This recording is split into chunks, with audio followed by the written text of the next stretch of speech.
Hello world, it's Berto Prey 5, Kapla, and welcome to a reaction video I wasn't planning on making, but I woke up this morning listening to the Doomcock stream from last night, and I started scrolling on Twitter, and up front and center near the very top of the Twitter stream was a post from Manu Intiraymi. And for those who don't remember, Manu is the actor who played Icheb in the original Star Trek Voyager, and not the Icheb from Star Trek Picard. I had the distinction of being on a panel who got to interview Manu when after Star Trek Picard episode came out last year, where Icheb had been unceremoniously killed. There was this hashtag justice for Icheb or justice for Manu movement going on because uh, we felt as fans they should have not done that to the character Icheb. Icheb deserved a much better story arc. And two, if they were going to bring Icheb back in, which they did, why the hell wouldn't you bring in the actor who played him so brilliantly for the last season or so of Voyager? I think I remember, watching Voyager. I liked Icheb. I liked the Icheb character. And I had no problem with the way Manu played Icheb. So why would you not bring him back?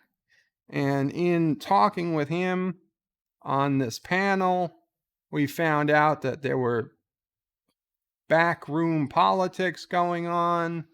I don't want to get into the details, but Manu himself basically said that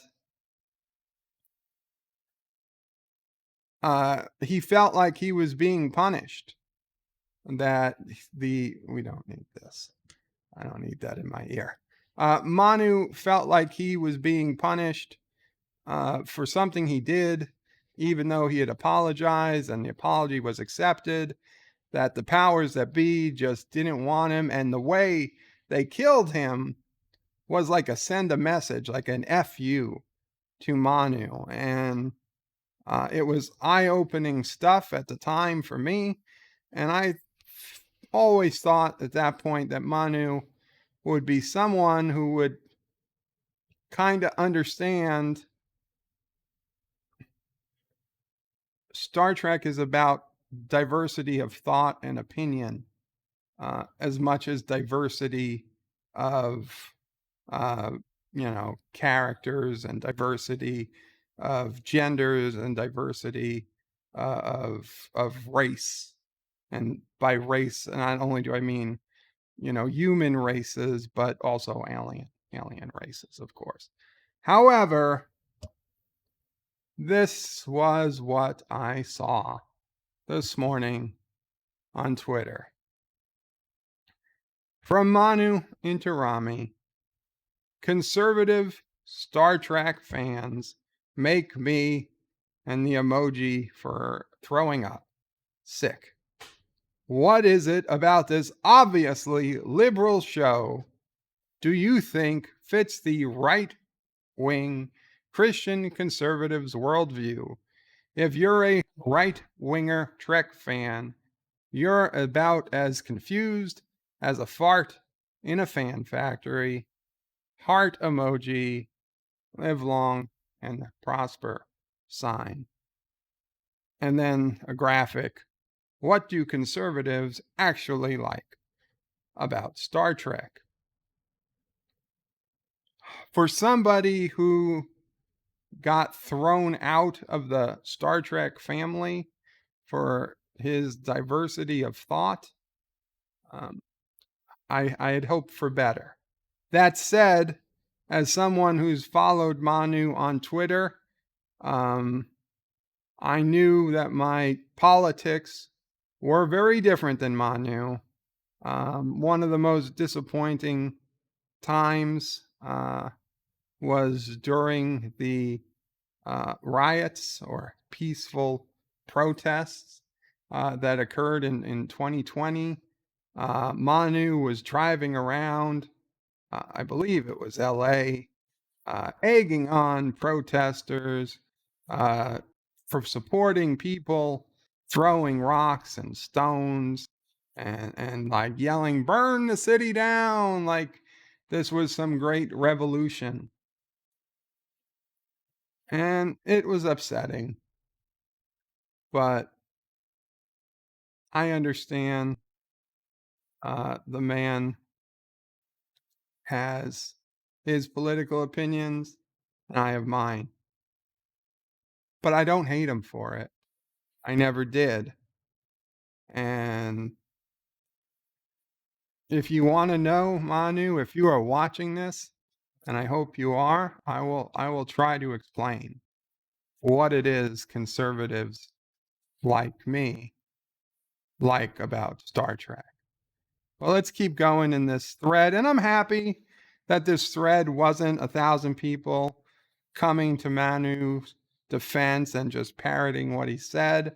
He's gotten a fair amount of pushback from other Twitter fans, both conservative and non-conservative. Um, Manu says different opinions about facts can't be tolerated anymore because somebody told him that he missed the point, that Star Trek was about tolerating diversity of opinions. And he said, no, different opinions can't be tolerated anymore. Neither can racism, not opinions, different opinions about facts can't be tolerated anymore. Neither can racism, classism, hatred. The facts are climate change is real, science, logic. Jesus isn't real, and he won't show up on a cloud and solve our man made issues, etc. So Manu is saying that he knows for facts climate change is real. I assume he means science and logic are real. He knows Jesus isn't real, and we should take him at his word because I guess he's the smartest person in the galaxy. And then somebody says, well, they're not a right wing leaning person. The question misses the point about Star Trek. Star Trek is about respect for everyone, even those who disagree with you. Clapping for you, you get it. But Manu says, I wouldn't say Star Trek is about respect for the conservative right. No, not at all. I think Gene Roddenberry, I think Gene would say the same. I think he'd respect their humanity, but not their ignorance or their hate. And he would hope it was another one of the mistakes our young species made that we'll overcome. And then it kind of goes into Manu saying, oh, I have conservative friends, which kind of makes me, like when somebody calls somebody racist and they come back as, oh, I have black friends. I can't be racist. Well, Manu, let's talk about some of the things you said here and some of the problems.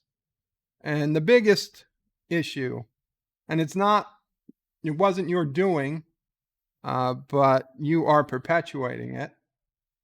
And don't get me wrong, you've had plenty of help from the media, Hollywood, uh, numerous lobbying groups, is that racism, sexism, hatred, various phobias are part of conservatism. as if to be a conservative, by definition, you're a racist. As if to be a conservative, by definition, you're a sexist. To be a conservative, by definition, you've got hate in your heart, for you're intolerant. And I need to tell you that could not be further from the truth. But that is what Hollywood and the media constantly reinforce. And it's a battle, frankly, conservatives have already lost. Children, kids, students in school, if you ask them, what are traits of conservatives, a lot of them would say, oh, conservatives are racist, conservatives are sexist. It's bullshit, of course, but it's a battle that's been lost, and I don't know if we can ever win it at this point, because frankly, very few seem up to the challenge, and when we try to challenge, we get struck down in courts, and the media, when we do have a win, they just decide not to cover it. But so people come to channels like this on YouTube for the truth. And maybe that's where it's gonna start. I don't know. But I will tell you, Manu, number one, conservatives are not hateful people. Some are, obviously, as are some liberals. But for the most part, no, being conservative does not mean that you're hateful. Being conservative does not mean that you're racist. Okay? Um, what does Star Trek have that makes conservatives like it? Well, I'll tell you the biggest thing for me, Manu, and this has been true from the original series right through Voyager and into Enterprise. And that's, to me, the Star Trek timeline stops, because I do not consider anything we've had uh, in the last 5 years real Star Trek. Uh, Star Trek has always been a meritocracy, okay? The only thing that limits how far you go is your own intelligence, your own hard work, your own ability to push yourself. And that, I think, is the great dream for humanity. Now, that is not something that is being um, celebrated by liberal institutions in 2021 America. Okay, they're not pushing meritocracy, right? Big schools, they're not pushing meritocracy. Uh, academia isn't pushing meritocracy. Corporate America isn't pushing meritocracy anymore. They're pushing, I don't know what they're pushing, if you want to call it CRT, critical race theory. Um, People say that working hard is literally a sign of racism. Literally, that is literally what people are taught. That working hard, driving, trying to uplift yourself, that those are racist, colonialist, negative ideals to have. So that's a problem. That is one of the things I loved about Star Trek and still do. Okay. Another thing conservatives like about Star Trek is equality, and true equality. And you say, no, conservatives, no, we're not racist. We strive for true equality. Okay. And from, again, starting in TOS, going through Voyager, and then back to its Enterprise because of the way they did the shows, and they're out of order in time. But even in Enterprise, which was the earliest Star Trek show in the Star Trek timeline through Voyager, which was the last Star Trek show and the timeline I'd recognize. Perfect equality. Nobody got extra points for being a race or a color or a gender, right? It didn't happen. If you were white, you had the same chance of becoming captain as if you were black or if you were uh, Hispanic or any other race or Vulcan or, for that matter, Tellarite or even Klingon, as long as you were in Starfleet. It did not matter. There were no points awarded based on privilege, this concept of privilege. Uh, these are things that conservatives dislike, distrust. I don't believe in privilege. I acknowledge, yes, some people are more privileged than others, but to say entire races of people are privileged, that's just bullshit. I'm sorry. I call that out.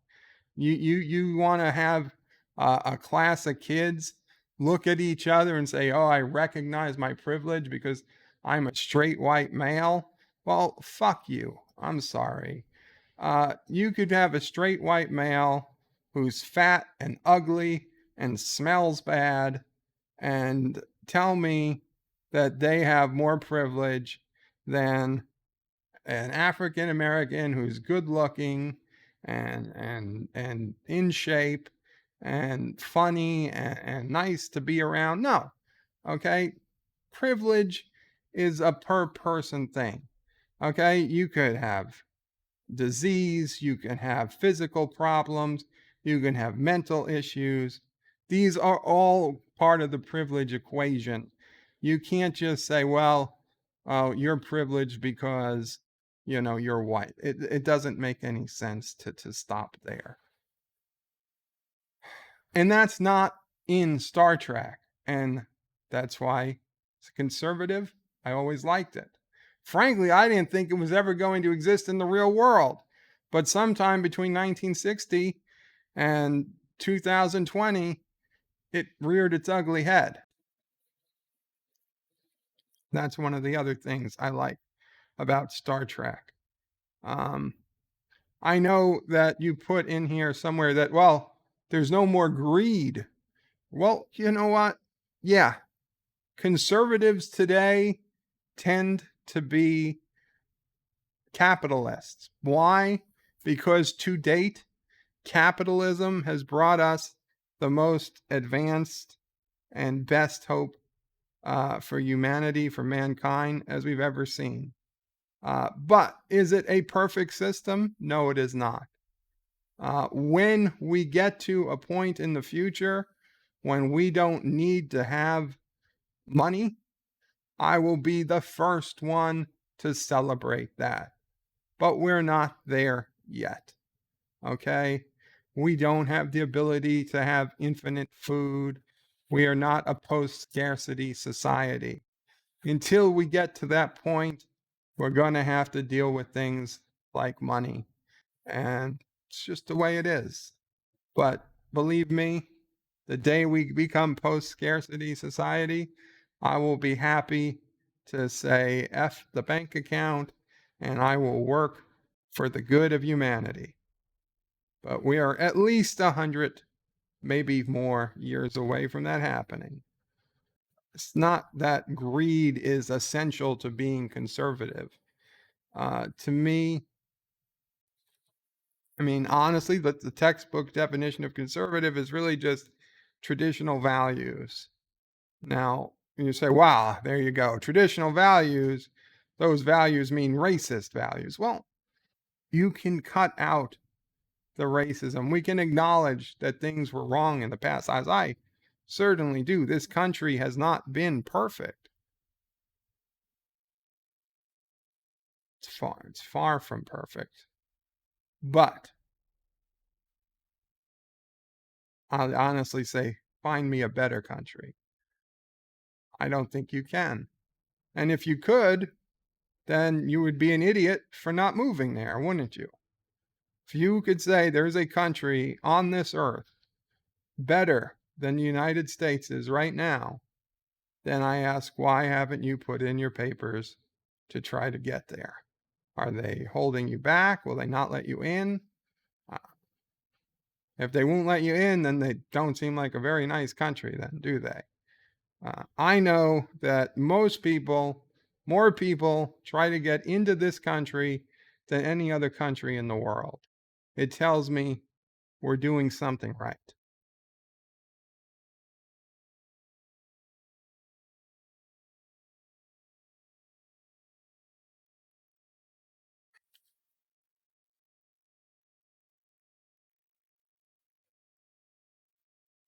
And you called out Christian conservatives. I don't really identify myself as a Christian. I believe there is God, a spiritual plane, if you will. I don't believe necessarily it's, what we're taught uh, in uh, in any major religion, but something exists beyond what we see. And if you don't want to believe that, Manu, I'm not going to force you to. I honestly don't believe it should make any real difference in our life, in your life, because I do agree Jesus is not going to come and save us on a cloud. For that much, I would agree. And even as Christians, I've not yet to see a Christian say, "Let's not take care of our world. Let's not worry about it because Jesus is just going to come save us in the end." And if anybody does say that, they clearly have misunderstood uh, what they've read or what they've been taught, or was taught by a false or just bad. I don't know what you would call it, a reverend or whatever. They don't know what they're talking about. We should take care of our world. We should take care. Who created the EPA, Manu? Do you know? The Environmental Protection Agency. Richard Nixon, noted conservative, often considered the most hated president, perhaps only until very recently. Uh, the EPA, the Environmental Protection Agency, that was a Republican conservative creation. National parks, Teddy Roosevelt, a Republican creation. Why were these things? Because we're conservatives. We don't want to see our soil polluted, our rivers polluted. We don't want people to get sick and die. We want this to be a clean planet for our children and our grandchildren to live and to have for as long as humanly possible.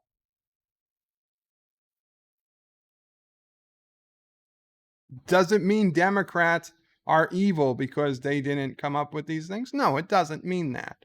But remember, the next time you want to say that conservatives are want out to destroy the environment, that there wouldn't be an EPA without Richard Nixon. There wouldn't be national parks, Yosemite and Yellowstone, Grand Canyon, and all these beautiful parks without the likes of Teddy Roosevelt. And you know what? I'm going to throw it in there just because I have to. The other big Republican, Abraham Lincoln. Abraham Lincoln. He wasn't a Democrat. The Democrats were pro slavery. Abraham Lincoln, you know, Emancipation Proclamation, which was an illegal act. And Lincoln knew that had that been the end of it, unfortunately, the Supreme Court would have had to overturn that. So thankfully, his hard work, although I don't believe he lived to see it through, getting the 13th and 14th Amendments passed, that was thank you, Abraham Lincoln, for finally bringing us to the point where our founding fathers, all men created equal. Now, that was bold words to say when clearly we weren't treating all men as equals, even at the time. But they put in a system where they knew we can't solve every problem today, and they had to kick slavery down the line a few decades. But they put it in because they knew it would happen. And you want to vilify founding fathers, but that's just making the perfect, the good, the enemy of the perfect. They did the best they could. And again, Republican, conservative, Abraham Lincoln. Republican, conservative, Richard Nixon. Democrat, conservative, John F. Kennedy. With the help of the conservative Republican Congress, passed the Civil Rights Act. The Democrats were against the Civil Rights Act. Little reminders in history here. Now you're going to say, oh, the parties flipped. Well, what? They flipped, then what? They flipped back because, here's noted Democrat Franklin Delano Roosevelt, war hero, right? Got us through World War II, the Great Depression, created all types of government handouts. And we always ignore the fact that he happened to intern hundreds of thousands of Americans of Japanese ancestry, right? George Takei can tell you he was there. His family had everything, their business, their land, their home taken, and he was put in a camp for the duration of World War II because his family had the blood of an enemy. And to a lesser extent, Italians and some Germans were also rounded up, but it was, for the most part, it was Japanese. That happened on a Democrat's watch. Well, I could say that doesn't seem very Star Trek-ish, does it? I don't think the Federation would have gone rounding up, half Romulans when they started the Romulan War, or they didn't start. When we started fighting Romulans, did they? No, I don't remember that happening. Although I do remember in an episode of Star Trek: The Next Generation, where classically liberal woman kind of goes off the rails and tries to find a conspiracy that just isn't there. And Captain Jean-Luc Picard, on the drumhead, if you weren't sure, the drumhead, reminds people of these words he learned when he was a schoolboy. With the first link, the chain is forged. The first speech censored. The first thought forbidden.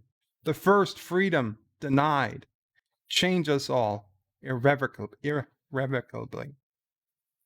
And those words were uttered by Judge Aaron Satie as wisdom and warning. The first time any man's freedom is trodden on, we're all damaged. And he feared that day was today. That is actually a wonderful quote by the writer of that episode. Um, it is not taken from history. That was created just for that episode. And you know what? That sounds pretty damn conservative to me. Right? It is conservative. It is a conservative value to disagree with what somebody's saying, but agree with their right to say it.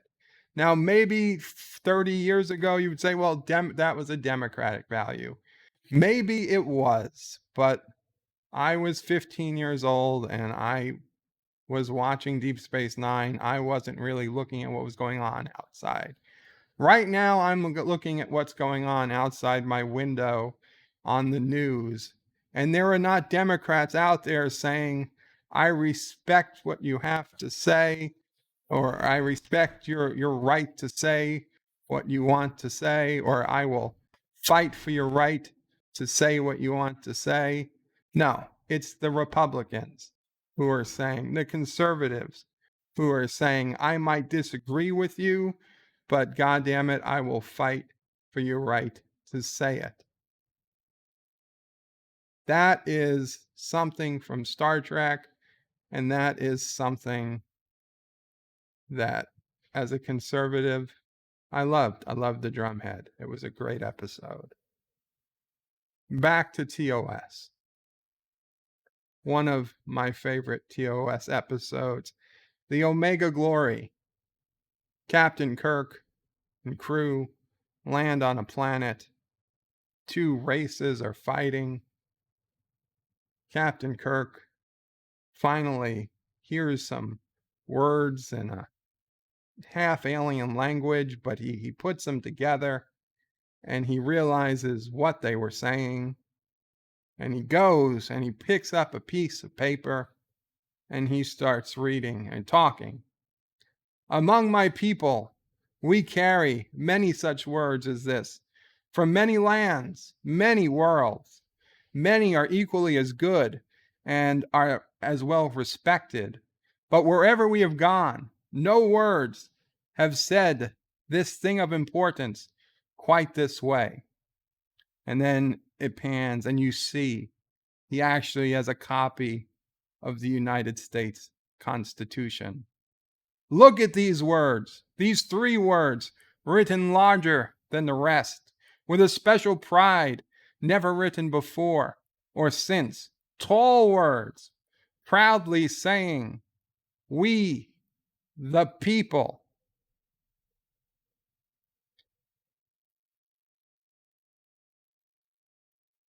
That's conservative, brings a little tear to my eye every time I see Captain Kirk hold that copy of the U.S. Constitution out and explain it to a world that had fallen into so much disarray they could no longer understand the words that were written.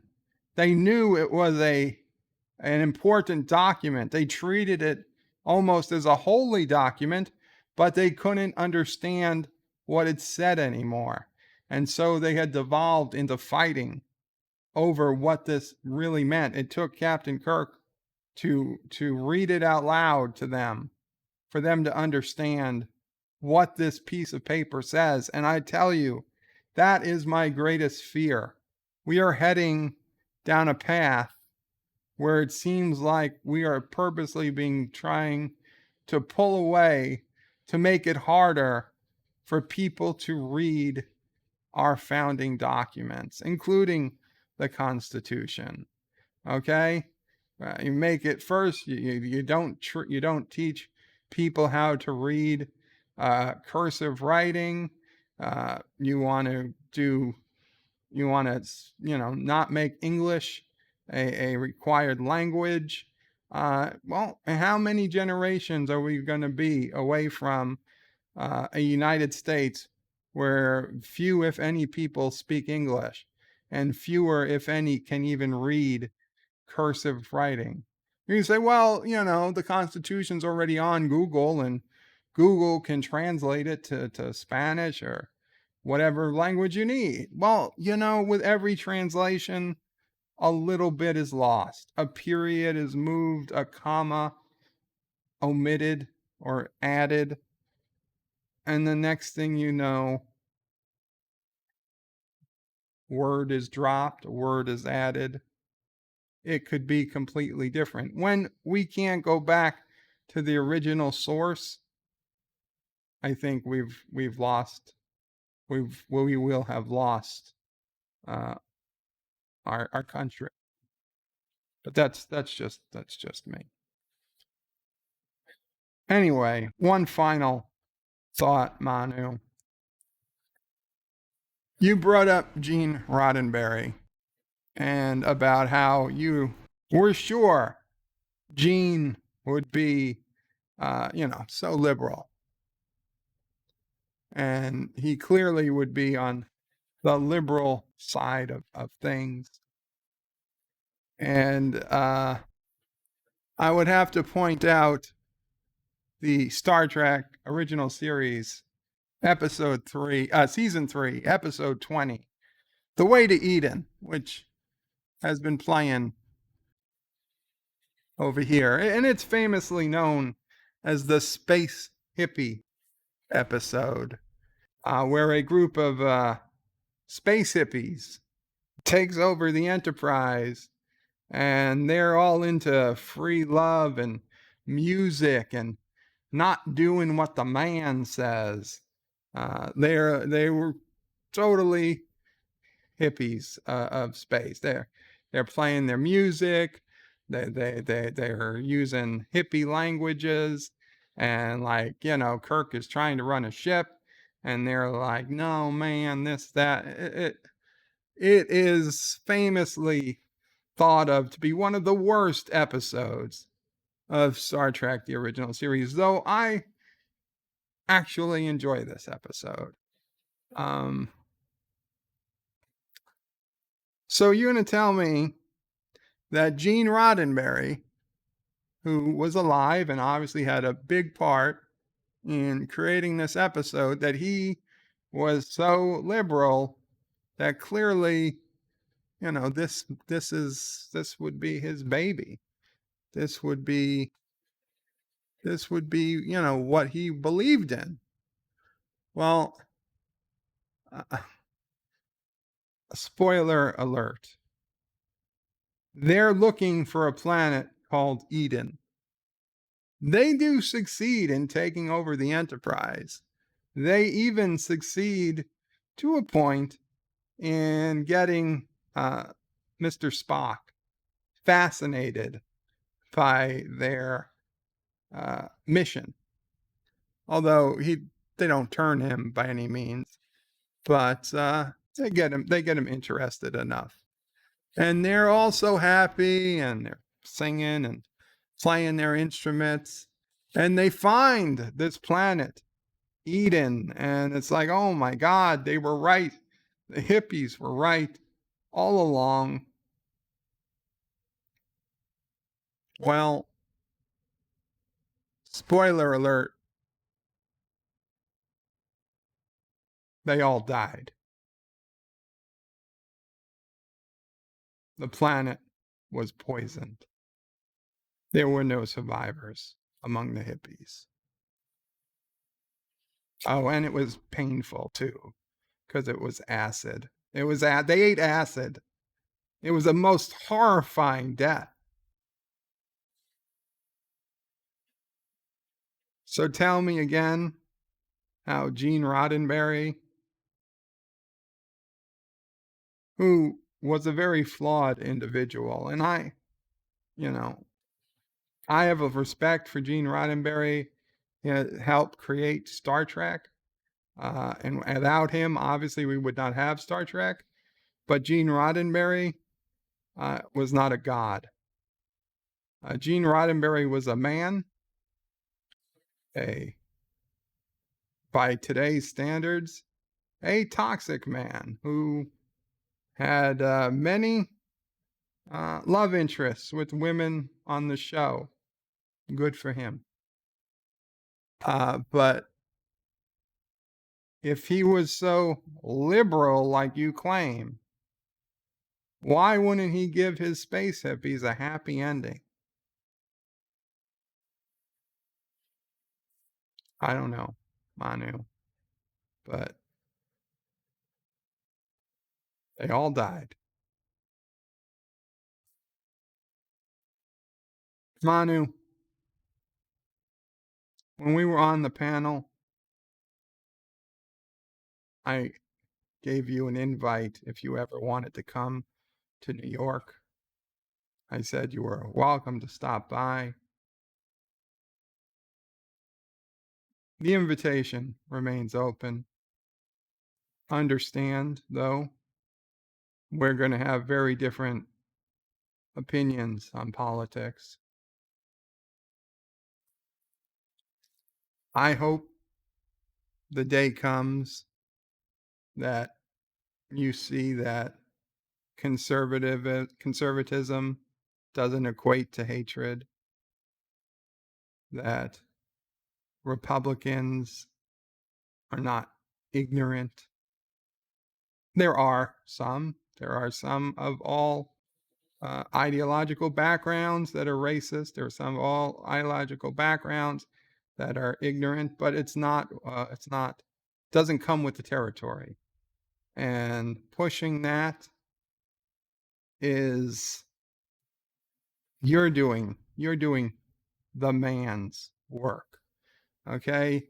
The man is no longer the president of the United States. The man is no longer Uncle Sam. The man is this great reset, this sociological, economical, whatever, sociological, economical change that's being pushed by a alliance of mega rich, mega powerful, for reasons I'm not 100% sure. But I will leave you with this, and I don't know who gets the credit for the quote. A person in my YouTube chat recently said something to this effect, and I will repeat it as my final words on the subject. And I believe it to be true. One of the United States' greatest assets is our diversity, but our greatest weakness is our divisions.